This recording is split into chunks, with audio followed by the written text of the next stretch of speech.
अस्सलाम वालेकुम वरहमतुल्लाहि वबरकातुहू। आपको क्या लगता था कि आपको छोड़ जाने के बाद वो बहुत ज़्यादा पुरसुकून कंडीशंस के ऊपर है? वो ऐसे शो करता है जैसे बहुत ज़्यादा पुरसुकून स्टेट के ऊपर हो, वो आपको डिस्टर्ब करने की या आपको इरिटेट करने की कोशिश करता है।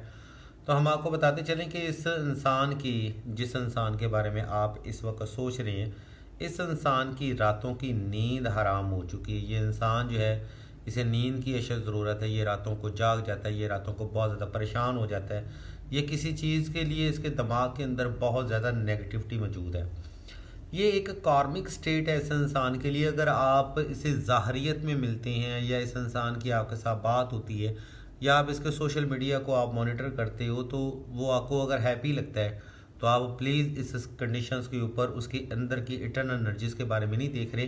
ये इंसान जो है वो इस वक्त शदीद परेशान भी है और कोई ना कोई इसकी नेगेटिविटी जो है वो इसके दिमाग को बहुत ज़्यादा डिस्टर्ब कर रही है। मज़ीद अगर आप इस इंसान के बारे में जानना चाहते हैं तो आप कमेंट सेक्शन में अपना सवाल दर्ज कर सकते हैं और माइंड कंट्रोल थेरेपी के लिए आप हमारी वेबसाइट के लिंक को विज़िट कर सकते हैं। ज़ाकल्लाह जी।